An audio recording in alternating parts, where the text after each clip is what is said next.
আপনি কি কখনো এই প্রশ্নটা করেছেন, বুস্ট করলে কি সেল আসে? বুস্ট আর অ্যাডসের কি একই জিনিস? আজ এই ভিডিও শেষ করলে আপনার সব কনফিউশন ক্লিয়ার হয়ে যাবে। ফেসবুক বুস্টিং আর ফেসবুক অ্যাডসের আসল পার্থক্য কি? ফেসবুক বুস্টিং কি? ধরুন আপনি ফেসবুকে একটা পোস্ট দিলেন। পোস্টে লেখা আছে আপনার প্রোডাক্ট বা সার্ভিস সম্পর্কে।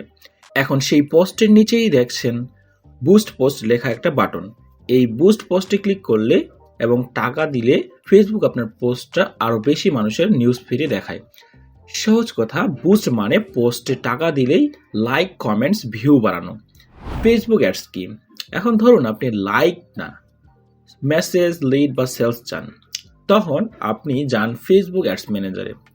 এখানে আপনি পারেন নির্দিষ্ট কাস্টমার টার্গেট করতে, মেসেজ অ্যাড চালাতে, হোয়াটসঅ্যাপ অ্যাড চালাতে, ওয়েবসাইটে কাস্টমার পাঠাতে।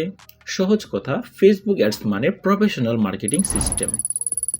Facebook ads versus ads. Boosting চালানো খুব সহজ, অন্যদিকে ফেসবুক অ্যাডস একটু শেখা লাগে। নতুনদের জন্য ভালো বুস্টিং, ব্যবসার জন্য বেস্ট ফেসবুক অ্যাডস। নির্দিষ্ট কাস্টমার টার্গেট করা যায়, অন্যদিকে শুধু পোস্ট প্রমোট করে, লাইক, কমেন্টস, ভিউ বাড়ে, এদিকে নির্দিষ্ট কাস্টমার টার্গেট করা যায়। সেলস আসা নিশ্চিত না, সেলস, লিড, মেসেজ পাওয়া যায়।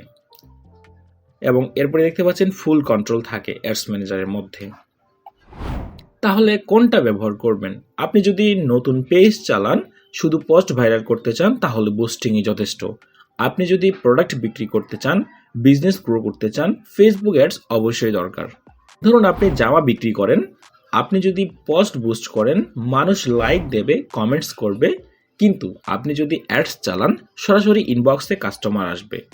একটা কথা মনে রাখবেন, বুস্টিং হলো দৌড়ের শুরু, অ্যাডস হলো দৌড় জেতার টুল।